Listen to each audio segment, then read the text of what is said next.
Luke 7:36-50. Jesus anointed by a sinful woman. One of the Pharisees asked Jesus to have dinner with him. So Jesus went to his home and sat down to eat. When a certain immoral woman from the city heard he was eating there, she bought a beautiful alabaster jar filled with expensive perfume. Then she knelt behind him at his feet, weeping. Her tears fell on his feet. She wiped them off with her hair. Then she kept kissing his feet and putting perfume on them. When the Pharisee who had invited him saw this, he said to himself, "If this man were a prophet, he would know what kind of a woman is touching him. She's a sinner." Then Jesus answered his thoughts. "Simon," he said to the Pharisee, "I have something to say to you." "Go ahead, teacher," Simon replied. Then Jesus told him this story. A man loaned money to two people, 500 pieces of silver to one and 50 pieces to the other. But neither of them could repay him, so he kindly forgave them both, cancelling their debts. "Who do you suppose loved him more than that?" Simon answered, "I suppose the one whom he cancelled the larger debt." "That's right," Jesus said. Then he turned to the woman and said to Simon, "Look at this woman kneeling here. When I entered your home, you didn't offer me water to wash the dust from my feet. But she has washed them with her tears and wiped them with her hair. You didn't greet me with a kiss, but from the time I first came in, she has not stopped kissing my feet. You neglected the courtesy of olive oil to anoint my head, but she has anointed my feet with rare perfume. I tell you, her sins, and they are many, have been forgiven, so she has shown me so much love. But a person who is forgiven little shows only little love." Then Jesus said to the woman, "Your sins are forgiven." The men at the table said among themselves, "Who is this man, that he goes around forgiving sins?" And Jesus said to the woman, "Your faith has saved you. Go in peace." Well, good morning. Good morning, and welcome to a brand new series, as Pastor Matt said, about trust. And today we're actually going to talk about the foundational level of trust. Next week we'll be talking about trusting God with a financial setback, and in the weeks to come, different situations. But foundationally, trusting Jesus. And this story is really unique and powerful. In it, there's a man, and then there's a woman. Let me tell you a little bit about them. The first is Simon, and we learn about Simon that he's a Pharisee. Now, what we need to remember about the Pharisees, they were the religious elite, and Jesus said the most critical things he had to say about anybody about this group of people. And for that reason, it's kind of amazing. The Pharisees really wanted nothing to do with Jesus except to try to entrap him. But Simon is special, and we need to remember this at the beginning of the story. Simon's special because he's open. He's kind of like the Pharisee mentioned in the book of John, a guy named Nicodemus, who has a curiosity about Jesus. There's a spiritual openness. There's an awareness. There's an interest in the person of Jesus. And Simon invites Jesus to come to his house, which would have been a big step to have a meal with him. So Jesus goes into his house to have a meal. He reclines at the table because in that Middle Eastern ancient culture, you would lie on a couch and you'd lean on your left elbow and you'd eat with your right hand. So his feet weren't under the table because they didn't sit in chairs like we do. His feet were reclined behind him. And we're told in the story that a woman comes up behind Jesus and she begins to wash Jesus' feet with her tears, and she pours perfume on them.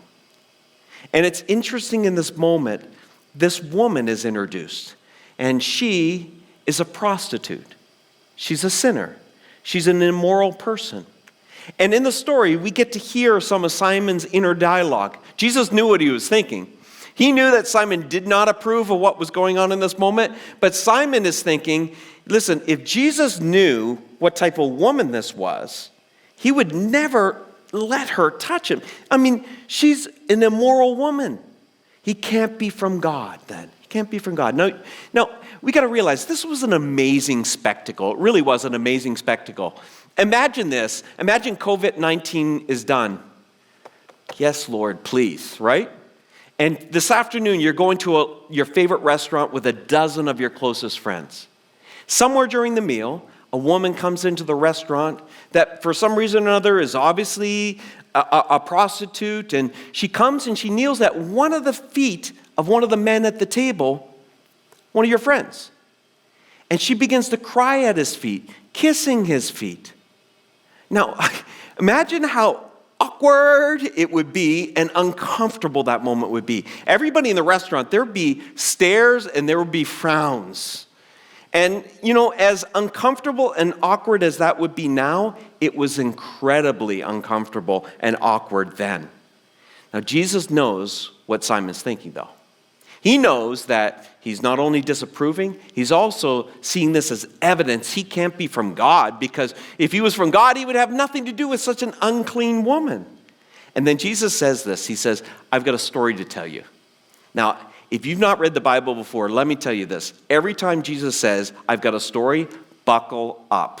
Because at first, the story, you're drawn in, and then you realize by the end of it, that story, it's about you. We can both, and no matter who you are watching today, you can find yourself in the story. Because maybe you can identify with the woman in the story. Maybe you'll identify with Simon in the story. But either way, we're all in this story. And he tells a story about two debtors. There's two people that owe money. And they owe money to a lender. The first one owes 500 pieces of silver. And that's about a year's wages in that day and age. And the other owes 50 pieces of silver, which was about a month's worth. The focus of this story is not how much they owed, it's the fact that they all owed, and none of them could pay back their debt. They were unable to pay their debt to the lender. And the beautiful thing is, the lender forgives them of their debt. And then Jesus, after he tells the story, he turns to Simon, the Pharisee, and says to Simon, which one of those debtors would have more love and joy for the lender? And he says, well, probably the one that was forgiven the most. And Jesus says something. Jesus is saying this, saying, Simon, you and this woman, you're both the debtors. Now, this would be incredibly offensive in many ways to Simon, and especially the other Pharisees that would have been in the room for this dinner, because he didn't see himself at all like this woman. Well, don't put me in the same sentence with this woman. You see, you could say this. Simon had more to lose in this situation. Simon had built and curated an incredible reputation. He was a very moral man, a very clean living man. In contrast, this woman was immoral. Jesus even admitted it, that she had sinned greatly many times. She was an immoral woman. Her reputation was well defined. It was not curated and well cared for and well thought of. She was known for what she did. Simon would have been well educated. He was a well educated man. She likely would have been just educated with whatever level her mother was able to give her. Simon was operating out of a male dominated society at that time. She was a marginalized portion, a vulnerable portion of the population. I mean, in many ways, Simon doesn't want to seem at all like her. He's different. I'm different than her. And Jesus says, you're surprisingly similar. In fact, there's a lot of similarities between the two of them. They both wanted to see Jesus. Simon wanted to see Jesus. This woman wanted to see Jesus. They both find themselves in the presence of Jesus. So remember, they both wanted to see Jesus. They're both in the presence of Jesus. And they both have listened to Jesus' teaching. So there's a lot of similarities between Simon and this woman. They both wanted to see him. They're both in his presence. They both listened to his teaching. But here's where the similarities end. One of them remains cold and detached, ambivalent. And the other becomes transformed and changed. This woman is transformed and changed. What's the difference between this woman and Simon? And why should it even matter?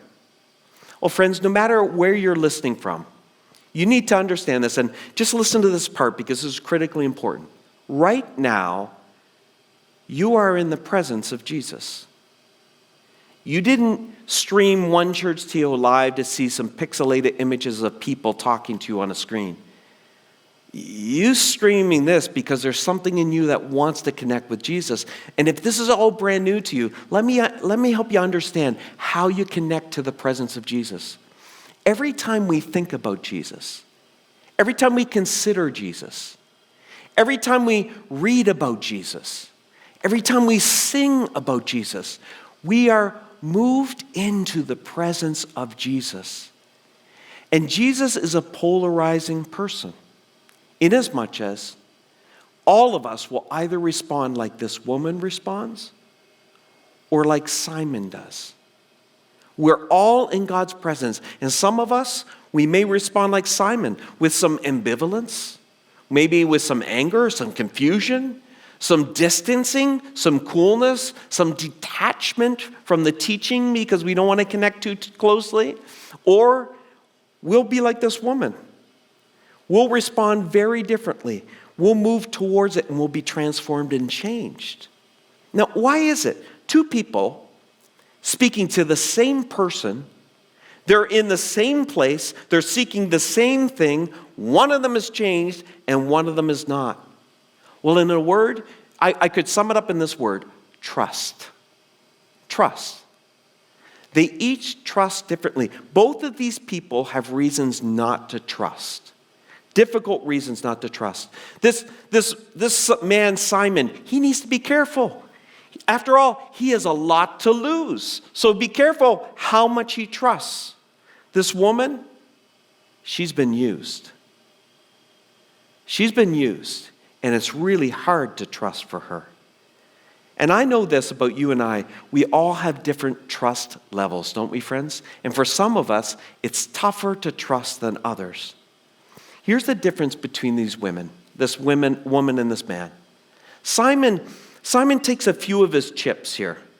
Make no mistake about it. It cost him to have dinner with Jesus that day. I'm sure reputationally, there were other Pharisees who were like, why do you have this man in your house? Do you know what he said about us? So it's costing him maybe a little bit on the reputation side. Maybe there's some expense around the meal. There certainly would have been. So it's costing him to be somehow in relationship to Jesus in this moment. But he's remaining detached. He's making sure it's not costing him everything.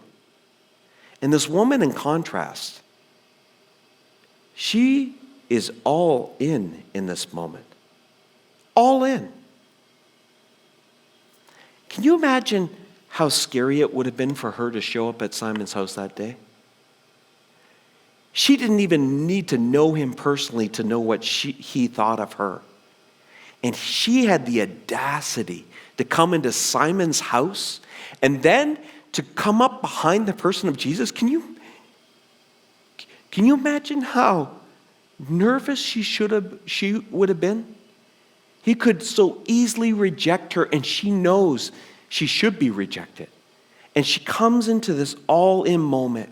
And Jesus teases out the story a little bit here because it tells us a little bit about how she came. It says, Jesus turns to Simon after the story is told, and he said, listen, when I entered your house, Simon, you didn't greet me with a kiss. You didn't give me water to wash my feet. And I can imagine Simon's response, just intellectually thinking through what Jesus said, saying, Jesus, what do you think? Jesus, I had you into my house for a meal. I had you into my house for a meal. We were having a good conversation, a great chat before this woman came along. Did you expect me to make a spectacle out of you, to get down on my feet get down on my knees at your feet? And Jesus is like, yeah, I did. The first difference we see between this man and this woman is she comes with their whole self. He comes with his head and his head only. She's heard the message of Jesus. She has intellectually grappled with it, and she's involved her whole person, her whole being. They both have shown an interest in Jesus. They both have shown an interest. They want an aspect of Jesus to be in their life. You could kind of say it this way. They're both in church. They're both sitting there. They're both responding. They're both listening. They both somehow believe in Jesus. But there's a primary difference between the two, how they respond to the person of Jesus. Simon wants to stay in control of the conversation and control of the situation. And this woman surrenders complete control. She surrenders. Simon's approaching Jesus like it's an interview. That somehow, Jesus, I'm having you into my home, but this is a bit of like an interview. Like, Jesus, I'm impressed. I've seen your miracles. Impressive. Impressive, Jesus. And your teaching, remarkable teaching. And I'm very impressed, and I just want to see if it's advantageous for me to add you to my life, maybe to add to my life. And in contrast, this woman is very different. She's surrendering control. Simon is in control. Think of it this way. You've been to a job interview before. I have. I've been on one side of that interview table, and I've been on the other side of that interview table. And when you go for a job interview, it's advantageous not to show that you're desperate, right? You don't want to appear desperate. And Simon is treating Jesus like he's the applicant, and Simon is the interviewer. He's in control of the situation. Jesus, it's fortunate you've been able to come into my home. I wanted to have you in because I want to know more about you, and I'm probing to see whether it's advantageous to have you in my life. And you know what it's like in a job interview. If you're applying for a job, if you're too eager and you sound too desperate, what do you lose? You lose control and you lose the ability to negotiate, right? You can't negotiate a higher salary. They already know you're desperate. So you keep your cards close to your chest. And if you're the one doing the interviewing, you don't want them to know you're desperate to fill that role. Why? Again, you'll lose control. You want to be able to negotiate. And by this woman, the way she comes to Jesus, everything's in the middle. This all-in trust. She loses control. There are no negotiations. This is a complete surrender moment for her. It would help if I define the word trust here for you as we continue our teaching. Here's a good way to define it, and the way I wanted to define it in this series. Trust is putting your weight on something to the point of vulnerability. Putting your weight on something to the point of vulnerability. Now, some of you might be sitting in one of these. Every time you sit in one of these, it's a bit of a trust test, isn't it? You're putting the full weight of your person, and you're making yourself vulnerable, and you're trusting that the chair is going to hold you up, right? Now, the problem in life is sometimes a chair could be defective, broken, or worn out. Here's why, friend, it's hard for you to trust. Because you have trusted in the past. You've made yourself vulnerable, and you've put the full weight of something, a situation, on a person or a thing. And it turned out to be broken, worn out, or defective. And inevitably, it let you down. And when it let you down, it hurt you. It wounded you. It damaged you. So now you're careful. Now you're really careful what you're going to trust. See, friends, here's the thing in life. With every human being, whoever you're placing your trust on, every situation, every institution, every ideology that you try to put your trust on, they're all broken. They're all defective. They're all worn out because this world has been broken by sin. So this woman, when she comes and she puts all her chips in the center and she puts all that vulnerability on the person of Jesus, it's an incredible trust test. Here's what I don't like about this, and maybe you don't like about this. Here's the truth. There's no relationship without trust. You know, if you're viewing with someone, you know this is true. If you have someone in your life, friends, family, or otherwise, you can't have a good relationship with someone without trust being primarily there. And here's the problem. There's no trust without vulnerability. You can't grow trust without vulnerability. You need to be vulnerable in order to grow trust, and then you need trust to build a relationship. You know what it's like? When you're interested in someone, what do you need to do to build trust? Well, you need to open up. You need to open up and be vulnerable. And this is so scary. And this is so hard for so many of us. Because once you open up and share more about who you are and who you are, every time you're doing that, you're putting more chips in the middle. And now they can use that against you. They can twist that against you. So many of us, we won't allow ourselves to become vulnerable. So we don't learn how to trust, and without trust, we can't have that type of relationship. I can't imagine how scary this was for this woman to move to that place. Jesus helps us unpack this, and in the story, it's amazing. This woman comes up behind him, begins to wash his feet with her tears, and kiss his feet. Humility beyond. But then it says this in Luke, it says that she had a beautiful alabaster jar filled with expensive perfume. Now, this was likely a jar that she had on a necklace around her neck. Prostitutes in that era, they would wear perfume around their neck in a jar. It was a tool of their trade. It was a part of their attractiveness, their allure.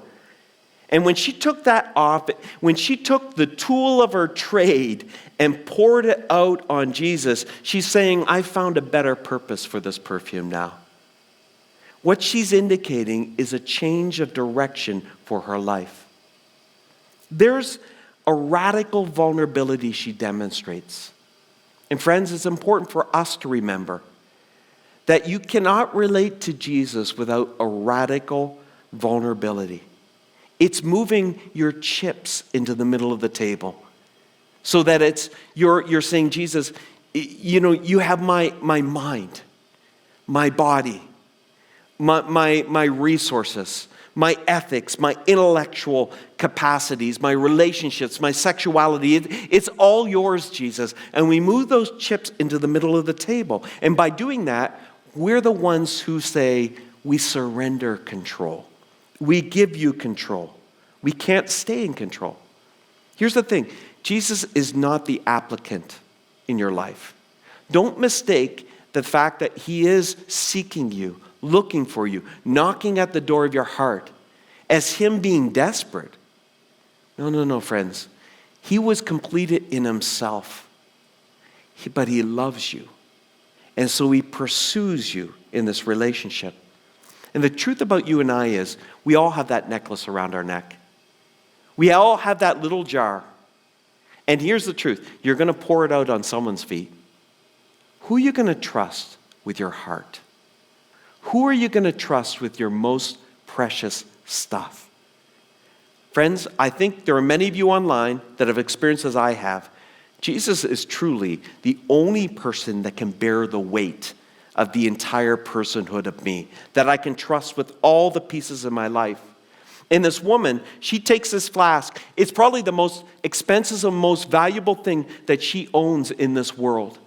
And by pouring it out on the feet of Jesus, she's saying this in effect. Jesus, you're not just going to be another thing in my life. Jesus, you are the most important thing in my life.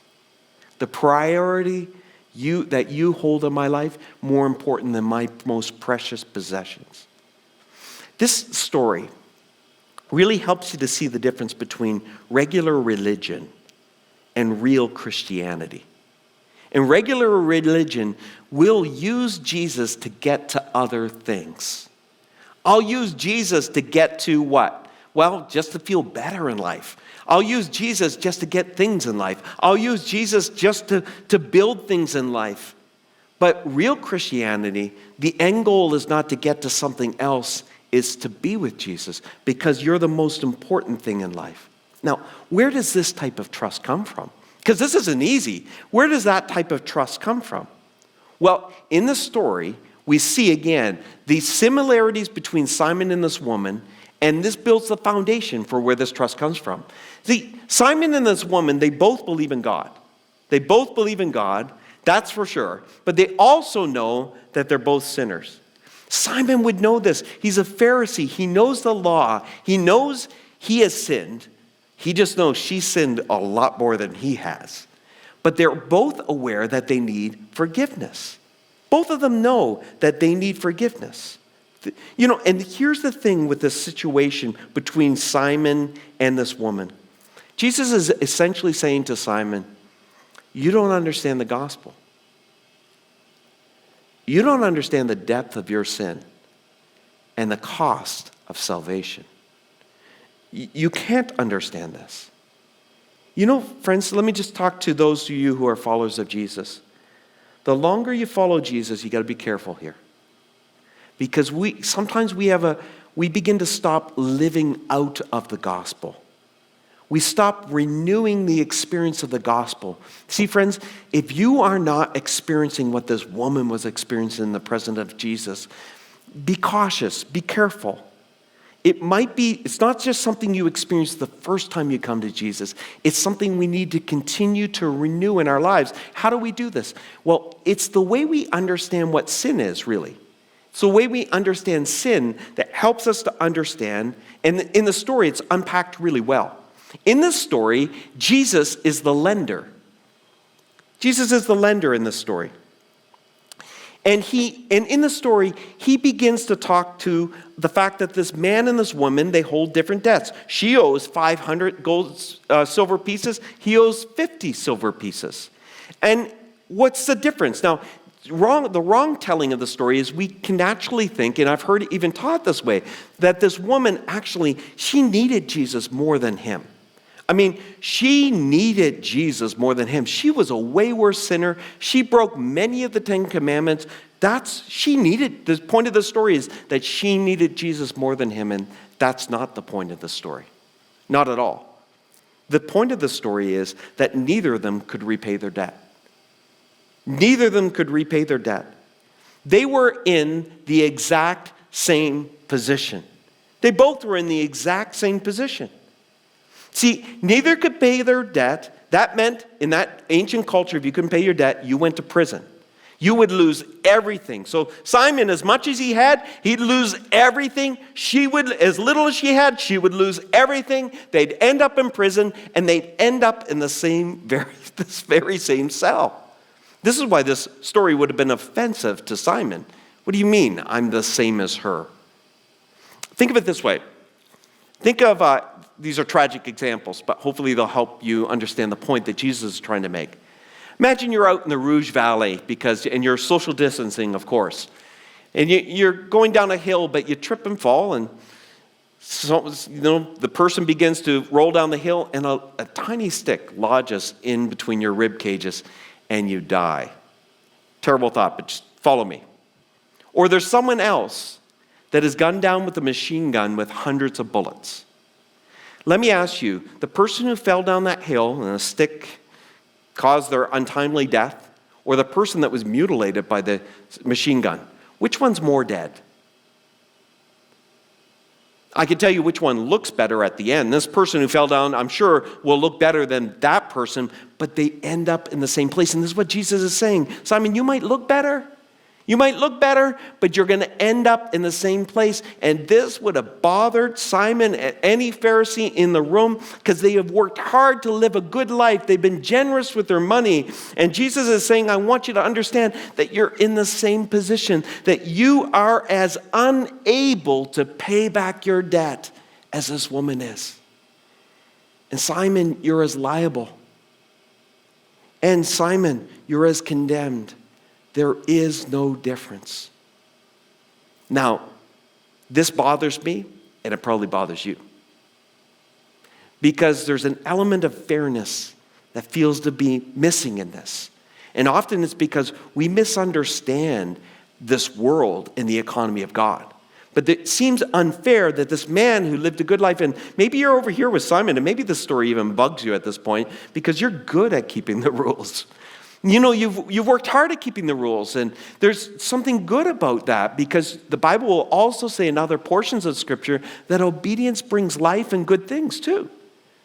But we both need a Savior. Both of us need it. Here's the misunderstanding that sometimes we make when we're standing over here. Remember that Jesus is the lender in the story. He is the lender in the story, right? And that means that everything that we own or have belongs to Jesus. He gives us everything on loan. Your brain, your body, your relationships, your capacity, everything is a gift from God. And the Bible would say that all comes from God. Now, if we're over here, we might say, Jonathan, I've worked hard for what I have. Sure. You've worked hard with what? With that IQ that was given to you? With that health and strength that was given to you? In other words, you worked hard to earn things with things that were given to you. And the Bible would say that we owe a great debt to God, and that we're to live a life that's dependent on God. So that brings me back to the definition of sin. This is why Simon missed it, and sometimes have you ever met someone that they're not a follower of Jesus, and they live better than a follower of Jesus does? And I've seen it, and they're commendable people and good people. But just like this woman, they all fall short. They all fall short. And it's because of our definition of sin. Here's a definition of sin that might help us. Sin is a desire to live independent of God. How deep is that sin in your heart, friend? How deep is it? Why is this woman transformed and Simon not transformed? Because she knows she's a sinner. She knows the depth of her sin. And she has stopped trusting in her good works, her volunteerism, stopped trusting in her own understanding, stopped trusting in her own wisdom, and she goes all in with Jesus in this moment. All the chips in the middle, she says, I surrender. I surrender, Jesus. You have control. And she is transformed in this moment. She is changed in this moment. She has seen the depth of her sin, and she has seen the cost of forgiveness. Simon can't see it quite. See, it's all in the understanding of what forgiveness looks like. How does the lender forgive? Think about this in life. Here's a truth that can be missed on us sometimes. You cannot forgive a debt. You can only transfer it. Sometimes we think, whether it's with a bank or an institution or a business, if a business is forgiving a debt, somehow we just think it's just pressing the delete button on something. Friends, somebody's going to pay. Somebody has to eat the cost of every debt that's forgiven. It's transferred. This is the gift of Easter we've just went through. Jesus on the cross paid the cost. It was transferred. Your debt was transferred onto him. Friends, some of us may believe we're Christians, but we've never experienced an emotional response like this woman. We've never come to a place of surrender like this woman. Why? Because we think of sin as a failure to keep the rules. We don't actually see it in that we have tried to live a life where we don't need to deeply trust God, depend on God. So what do you do with this, whether you're the woman or Simon? Well, it starts, friends, with humility and recognizing the depth of our sin. How sinful are you? How sinful am I? How independent of God have we actually tried to live? All that bad behaving in our lives, those are little ways we try to medicate and remedy brokenness in our lives instead of trusting Jesus with that brokenness in our lives. So it starts by recognizing that. And that's being vulnerable, isn't it? Isn't it vulnerable to have to own your junk? It is incredibly vulnerable. And then from vulnerability, it means we move to a place of trust. where we trust that Jesus paid for the debt of our sin. And one of the ways we respond is we take the necklace off our neck, all those things that are precious and important to us, and we lay them at the feet of Jesus, and we say, Jesus, I surrender. I surrender. Friends, if you're a follower of Jesus, you're going to have Simon days and you're going to have woman days. You're going to have days where you're detached and cool and maybe even in control. Days where you don't want to have to depend on God. You want to, I'm a self-made man. I'm a self-made woman. And you'll have days like this woman where you're keenly aware of the depth of your sin. And you're keenly aware of the cost of salvation. Friends, if you're in a Simon day right now, remember the depth of your sin. Recognize your sin. Trust that Jesus has paid for your sin. And surrender.